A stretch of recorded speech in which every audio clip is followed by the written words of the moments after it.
So hello and welcome to the channel again. कैसे आप सभी लोग। आज जो है मैं विज्ञान का चैप्टर कराऊंगा। इसका नाम है पोषण। जैसे कि मैंने तुम लोगों को बता दिया है कि मैथ, साइंस, इंग्लिश, एसएसटी सारे चैप्टर आपके धीरे धीरे होंगे हर सब्जेक्ट के।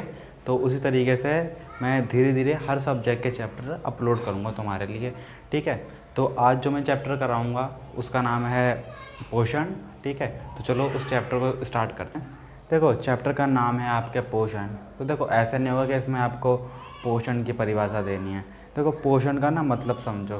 देखो, हम लोग मनुष्य हैं या कोई पेड़ पौधा है या कोई जानवर है, हम सब लोग कैसे ज़िंदा रहते हैं आप लोग बताओ। मतलब सब हम खाना खाते हैं ऐसे ज़िंदा रहते हैं। अरे ठीक है। तो देखो, मनुष्य हो गया, कोई भी जीव जंतु हो गया, उसको ना जीवित रहने के लिए या अपनी क्रिया जीवन क्रिया आगे चलाने के लिए, ठीक है, किसकी ज़रूरत पड़ती है? भोजन की ज़रूरत पड़ती है, भोजन के पदार्थों की ज़रूरत पड़ती है। ठीक है।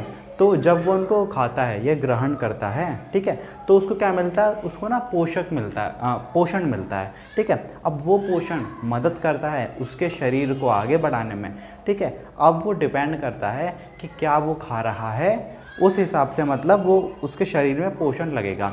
फॉर एग्ज़ाम्पल, अब जैसे कोई मतलब वो ज़्यादा कार्बन वाली चीज़ खा रहा है, कार्बोहाइड्रेट वाली, तो उससे उसको एनर्जी आएगी। कोई ज़्यादा प्रोटीन वाली चीज़ खा रहा है तो उससे उसका शरीर ग्रो होगा। ठीक है। कोई मिनरल वाली, ठीक है, और विटामिन्स वाली, उससे क्या होगा? उससे उसका शरीर जो है, जितनी भी बीमारी होती हैं, रोग होते हैं, उनसे लड़ने में सक्षम होता है। ठीक है। तो अगर कोई पूछे कि पोषण की क्या परिभाषा है, तो देखो, मनुष्य या कोई भी जीव जंतु अपना जीवन क्रिया चलाने के लिए, ठीक है, जो जीवन क्रिया चलाने के लिए जो पोषक पदार्थों को ग्रहण करता है वही पोषण कहलाता है। ठीक है। इस तरीके से आप लोग डेफिनेशन लिख सकते हो। ठीक है। बाकी डेफिनेशन नहीं पूछी जाती है, पूछा तो कुछ और ही जाता है। ठीक है। काफ़ी लंबा चैप्टर है ये, हो सकता है इसके 2-3 पार्ट में मैं करवाऊँ। आगे बताता हूँ। देखो, पोषण या भोजन की आवश्यकता क्यों पड़ती है? मैंने शुरू में पॉइंट मतलब उठाया था कि पोषण की आवश्यकता क्यों पड़ती है या भोजन की आवश्यकता क्यों पड़ती है। पोषण और भोजन कुछ अलग अलग नहीं है, एक ही है। ठीक है। अब बताओ क्यों आवश्यकता पड़ती है। पहली, सर हम लोग काम करते हैं ना, काम करने के लिए हमको क्या पड़ती है? पोषण की आवश्यकता पड़ती है। ठीक है। अगला क्या है? अगला आएगा शरीर की वृद्धि के लिए। ठीक है। अब देखो, अगर कोई इंसान सिर्फ रोटी या फिर मतलब ऐसी चीज़ खाएगा जो उसके सिर्फ दिनचर्या में काम ही कर पाएगा वो उससे। ठीक है। और कोई इंसान है जो हर तरीके की चीज़ खाता है, जैसे दूध, मछली, अंडा, मीट, ठीक है, उससे क्या होगा? वो उससे उसका शरीर ग्रो होगा। ठीक है। तो ये डिपेंड करता है कि कौन इंसान कैसी चीज़ें खा रहा है, उसको वो दिखाए, वो उस हिसाब से उसका शरीर की वृद्धि होगी। ठीक है। आगे बताता हूँ और किस चीज़ में हेल्प करता है। हाँ, शरीर में टूट फूट की मरम्मत के लिए जनरली क्या होता है, ऐसे ज़्यादा तो नहीं दिखाया जाएगा, लेकिन कई लोगों के शरीर में ना कट लग जाती हैं, हल्की फुल्की चोट लग जाती है, तो कुछ लोगों के तो वो बहुत जल्दी ठीक हो जाता है, कुछ लोगों के बहुत टाइम लगता है ठीक होने में। ठीक है।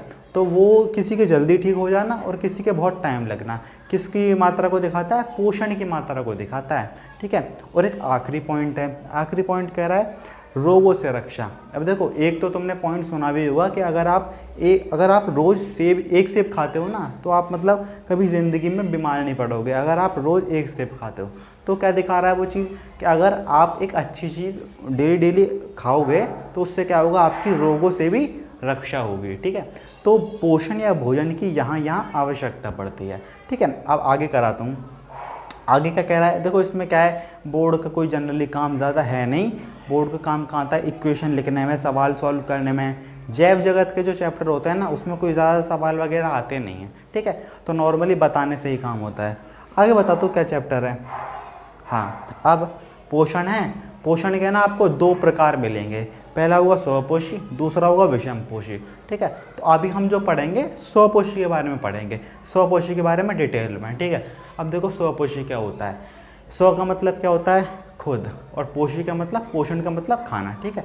तो जो लोग खुद के लिए खाना बना लेते हैं, अब क्या आप लोग कहो सर हम भी अपने लिए खुद के लिए खाना बनाते हैं घर पर जाके, अच्छी बात है, भी बनानी चाहिए। ठीक है। तो जो लोग खुद के लिए खाना बना लेते हैं वो स्वपोषी में आते हैं, और जो दूसरे पर डिपेंड कर रहते हैं वो विषमपोषी में आते हैं। खुद के लिए खाना बनाने का मतलब है आप किसी की भी मतलब कोई वैसा पदार्थ नहीं ले रहे हो। ठीक है। अब स्वपोषी में कौन आता है? स्वपोषी में आते हैं आपके पेड़ पौधे। आप लोग अच्छे से जानते हो, आप लोगों ने 8th क्लास में या उससे पहले पढ़ा भी होगा। ठीक है। तो अब इसके बारे में डिटेल में पढ़ो, ठीक है। तो सर पेड़ पौधे अच्छा अपना खाना बनाते हैं, कैसे बनाते हैं, ठीक है। उस प्रक्रिया का नाम है प्रकाश संश्लेषण, बहुत ही इंपॉर्टेंट प्रक्रिया है, ठीक है। उससे पहले हाँ, तो प्रकाश संश्लेषण होता है। अब प्रकाश संश्लेषण में ना इनको 3 चीज़ों की आवश्यकता होती है। पहली होती है CO2, ठीक है। पेड़ पौधे आप लोगों को पता है कार्बन डाइऑक्साइड लेते हैं, ऑक्सीजन छोड़ते हैं, और हम लोग क्या करते हैं, ऑक्सीजन लेते हैं, कार्बन डाइऑक्साइड छोड़ते हैं। ध्यान रखना इस बात का, ठीक है। और किस चीज़ की ज़रूरत पड़ती है, जल की, पानी की। देखो पानी की ज़रूरत तो हमें भी है और पेड़ पौधों को भी है।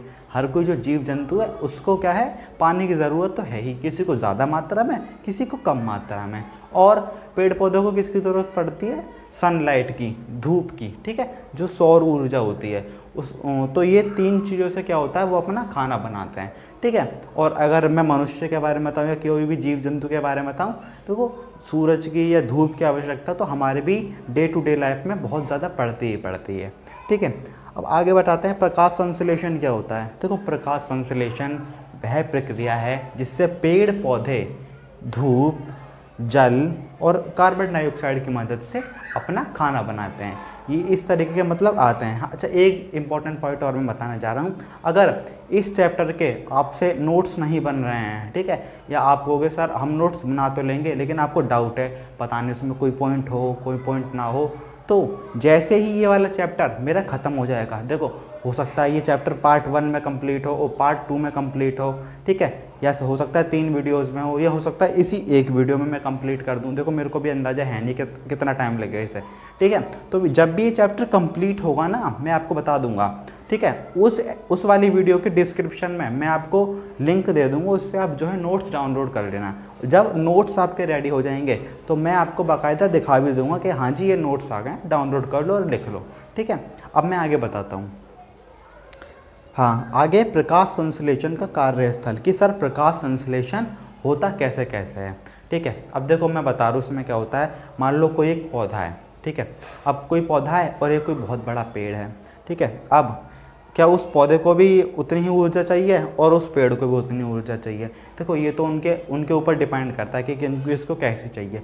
लेकिन एक चीज़ इंपॉर्टेंट है, उनका स्टोर करके रखना, ठीक है। अब मान लो रोज़ धूप से खाना बनाते हैं वो लोग, ठीक है।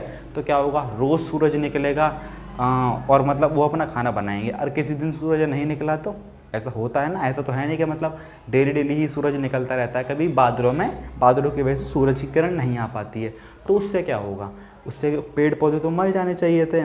मैं बता रहा हूँ एक तरीके से बात, ठीक है। तो उसमें क्या होता है कि वो अपने अंदर ही जो सूरज की ऊर्जा होती है जिससे वो प्रकाश संश्लेषण से जो अपना खाना बनाते हैं ना, वो उसको स्टोर करके रखते हैं, या फिर जो सूरज की ऊर्जा होती है वो उससे जो उनको मतलब ऊर्जा मिलती है वो उसको स्टोर करके रखते हैं, ठीक है। बाकी कई पेड़ पौधों में वो डिपेंड करता है कि वो अपना खाना स्टोर करके रख रहे हैं या फिर सौर की ऊर्जा स्टोर करके रख रहे हैं, ठीक है।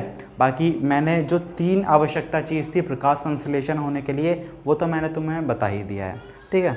अब पेड़ पौधों के बारे में मैं बता रहा हूँ, तो पेड़ पौधों का ना थोड़ा सा स्ट्रक्चर समझो। पहले मैं ना एक पत्ते के बारे में तुम्हें बताता हूँ। अब देखो मैं ज़रा डायग्राम देखता हूँ, तुम लोगों को भी मैं डायग्राम ना शो कर दूँगा, ठीक है। ऐसे थोड़ा बताना मुश्किल है। अब देखो जो पत्ता होता है ना, मैं आपको पत्ते का डायग्राम हूँ। तो देखो ये अभी मैं आपको दिखा रहा हूँ पत्ते का स्ट्रक्चर, ठीक है। अभी तुमको पत्ते का स्ट्रक्चर दिखा रहा हूँ। इसमें एक पार्ट है पर्णधार, जिसको तुम लोग लीफ बेस बोलते हो। ये ना डाली से जुड़ा होता है, ठीक है। मतलब डाली नहीं होगी, वो बहुत सारे पत्तों का गुच्छा होता है, वहाँ से जुड़ा होता है, ठीक है। उसके बाद है पर्णफलक, ठीक है, लैमिना कहता है इसे इंग्लिश में। ये क्या होता है, ये ना चौड़ा भाग होता है। ये क्या काम करता है, ये भोजन बनाने का काम करता है। बनाने का कहने का मतलब है अब सूर्य की ऊर्जा मिलेगी, बाकी तुम्हें बताइए किन किन चीज़ों का इस्तेमाल करके वो खाना बना रहा है, ठीक है। और अगला है शिराएँ। शिराएँ क्या होती हैं, वो जो लाइनें होती हैं ना, उनको हम लोग शिराएँ बोलते हैं। क्या होता है, ये वाटर की सप्लाई करता है हर जगह, ठीक है। अब देखो क्या होगा, जो वो डालियाँ होती हैं ना, डालियाँ पेड़ की, वो उनका कोई कार्य नहीं होता है, मतलब कार्य होता है, लेकिन जो खाना बनाने का कार्य होता है, स्टोर करने का कार्य होता है, वो मेन जो है पत्तियों का होता है। ध्यान रखना इस बात का, ठीक है। पत्तियों का स्ट्रक्चर मैंने दिखा तो दिया ही होगा तुम्हें। अगला मैं तुम्हें बता रहा हूँ रंध्र और द्वार कोशिकाएं, स्टोमेटा एंड ग्रिड सेल। अब देखो अगर तुम लोग पत्ते को माइक्रोस्कोपिक लेवल पे देखोगे ना, तो तुम्हें क्या दिखाई देगा, पत्तों के ना छोटे छोटे छेद दिखाई देंगे। ठीक है, अगर तुम लोग माइक्रोस्कोपिक लेवल पे इंसान की स्किन पे देखते हो ना, तो भी तुम्हें छोटे छोटे छेद दिखाई देंगे। हालांकि उन छेदों के द्वारा बहुत कम चीज़ें शरीर के अंदर जा पाती हैं, वैसे ही बहुत कम चीज़ें पेड़ पौधों के अंदर भी जा पाती हैं। ठीक है, तो वो बहुत ना छोटे छोटे छेद दिखाई देंगे। उनकी मदद से क्या होता है, अंदर धूप जाती है, पानी जाता है। ठीक है, और वहाँ पर गार्ड सेल भी होते हैं। गार्ड सेल कौन से, रक्षक कोशिकाएं। ठीक है, इनका क्या कार्य होता है, मान लो हर चीज़ तो पेड़ पौधे के अंदर जाना सही नहीं है, जैसे शरीर के अंदर जाना सही नहीं है, तो रक्षक कोशिकाएं क्या करती हैं, उन चीज़ों को वहीं रोक देती हैं, ख़त्म कर देती हैं। ठीक है, एक स्ट्रक्चर दिखा रहा हूँ, उसमें आपको हरित लवक दिखाया जाएगा कि हरित लवक कैसा होता है। पहली चीज़ तो ये हरे रंग का होता है, जिसको हम लोग क्लोरोप्लास्ट बोलते हैं, आप लोगों ने पढ़ा होगा 8th क्लास में। ठीक है, अब ये कैसा रंग का होता है, ये हरे रंग का होता है। ठीक है, इनका बाहरी भाग द्विस्तरीय झिल्ली से घिरा होता है तथा इनकी गुहा में द्रव भरा होता है, जिसे स्ट्रोमा कहते हैं। ध्यान रखना इस चीज़ का। ठीक है, अब आगे बढ़ते हैं, आगे क्या है। ठीक, आगे जो हमें पढ़ना है वो है प्रकाश संश्लेषण के लिए आवश्यक अवस्थाएं। अब देखो क्या क्या होगा कि सर हम प्रकाश संश्लेषण से हमें पता है पेड़ पौधों ने खाना बना लिया, लेकिन ये तो बताओ पेड़ पौधों ने खाना बनाया तो मतलब वो किस किस अवस्था में बनाया होगा। ठीक है, अवस्था कहने का मतलब है उनको क्या क्या चीज़ चाहिए कि वो खाना बना लें। वो तो तुम्हें पता है कि वो 3 चीज़ चाहिए, उससे वो खाना बनेगा, लेकिन कि किस अवस्था में बन सकता है, किस अवस्था में नहीं बन सकता। अच्छा, तुम्हें पता है ना रेगिस्तान में कोई मतलब ऐसा नॉर्मल पेड़ नहीं उग सकता। हाँ, कैक्टस उग सकता है, लेकिन हर सारे पेड़ नहीं उग सकते। क्यों, अवस्था नहीं है वहाँ पे, टेम्परेचर बहुत ज़्यादा है, इसको हम अवस्था कहते हैं, स्थिति कहते हैं। ठीक है, तो पेड़ पौधों को कौन कौन सी अवस्थाएं चाहिए जिससे वो ग्रो हो पाते हैं। ठीक है, बताता हूँ। पहला हैगा प्रकाश, लाइट। ठीक है, अब देखो तुम सबों को पता ही है, ये तो कह रहे मैंने तुम्हें गिनवा भी दिया कि प्रकाश की मदद से वो लोग अपना खाना बनाते हैं, सूर्य ऊर्जा की मदद से वो अपना खाना बनाते हैं। ठीक है, अब लेकिन ऐसा हो सकता है कहीं ऐसा एरिया है जहाँ पर बहुत धूप पहुँचती है और कोई ऐसा एरिया है जहाँ पर धूप ही नहीं पहुँचती है। दोनों ही केसेस में क्या होगा, पेड़ के लिए उगना बहुत मुश्किल हो जाएगा। फॉर एग्जांपल रेगिस्तान है, धूप इतनी ज़्यादा पड़ती है, वहाँ पर धूप इतनी ज़्यादा पड़ती है। अब मान लो आपको कोई चीज़ चाहिए, लेकिन आपको वो इतनी ज़्यादा मात्रा में दे दी जाए तो आप भी मतलब आपका शरीर भी उससे नष्ट हो जाएगा। ठीक है, तो इतनी ज़्यादा धूप पड़ने से क्या होता है, अब उनको खाना तो बनाना होता है धूप से, वो आपको पता है, लेकिन क्या होगा, इतनी ज़्यादा जब सूर्य की ऊर्जा उस पर पड़ेगी तो क्या मतलब पानी उस पेड़ के अंदर स्टोर हो पाएगा, बिल्कुल नहीं हो पाएगा। इस वजह से वहाँ पर पेड़ पौधे ना ग्रो नहीं हो पाते हैं। ठीक है, हालांकि कैक्टस उस धूप को ना झेल लेता है, इसकी मदद से वो ग्रो रहता है, मतलब वो रेगिस्तान में उग सकता है।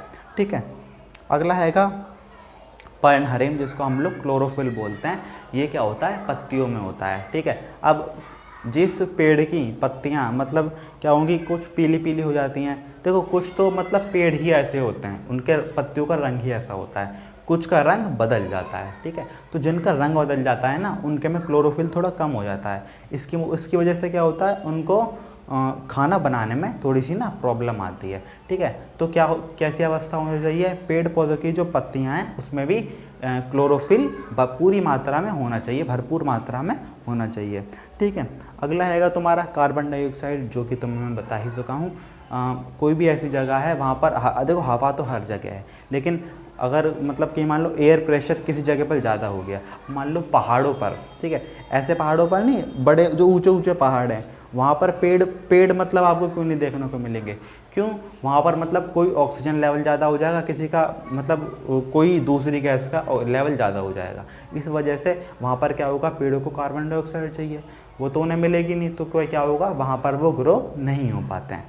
ठीक है, अगला हैगा तुम्हारा तापमान, बहुत ही ज़रूरी चीज़ जो मैं तुम्हें बता चुका हूँ। चाहे रेगिस्तान हो, चाहे जो है आपका अंटार्कटिका हो, कहीं भी आपके पेड़ पौधे उग ही नहीं पाएंगे। ठीक है, क्यों, ऐसा क्यों, क्योंकि मतलब उस तापमान में वो नहीं ग्रो हो सकते। बात ख़त्म। ठीक है, अगला है खनिज लवण। खनिज लवण क्या होता है, देखो जनरली बहुत कम मात्रा में चाहिए होता है पेड़ पौधों को, लेकिन चाहिए होता है। ये क्या होता है, ये कहीं से मिलता नहीं है। जो पेड़ पौधे होते हैं ना, उनकी जो जड़ें होती हैं वही मिट्टी में से खनिज लवण को सोखती हैं और अवशोषित करती हैं और पूरे पेड़ की मात्रा की पूरी करती हैं। पूरे पेड़ को जितनी खनिज की ज़रूरत होती है उसको पूरा करती हैं, और फिर बाकी मतलब वो स्टोर करके रखते हैं। ठीक है, अगला आएगा तुम्हारा जल। ये तो तुम्हें बताने की ज़रूरत ही नहीं है कि पानी जो है पेड़ों के लिए भी आवश्यक है, पानी जो है हर जीव जंतु के लिए आवश्यक है ही है, बशर्ते किसी को कम चाहिए किसी को ज़्यादा चाहिए। ठीक है, अगला मतलब ये लास्ट टॉपिक है इसका, प्रकाश संश्लेषण का महत्व। अब देखो प्रकाश संश्लेषण का महत्व मतलब ये क्यों ज़रूरी है और इससे हमें क्या क्या फ़ायदे होते हैं। ठीक है, पहले तो होएगा भोज्य पदार्थों का उत्पादन, ये इंसानों के लिए बात है। ठीक है, अब मेरी बात सुनो, पेड़ पौधे अपने लिए खाना बना रहे हैं, वो अच्छी बात है, उससे हमें क्या फ़ायदा हो रहा है। अब देखो हम जीव जंतु क्या है, सब्जियां खाते हैं, खाते नहीं खाते हैं, तो वो सब्जियां कहाँ से आपको मिलेंगी, पेड़ पौधों से ही तो मिल रही हैं।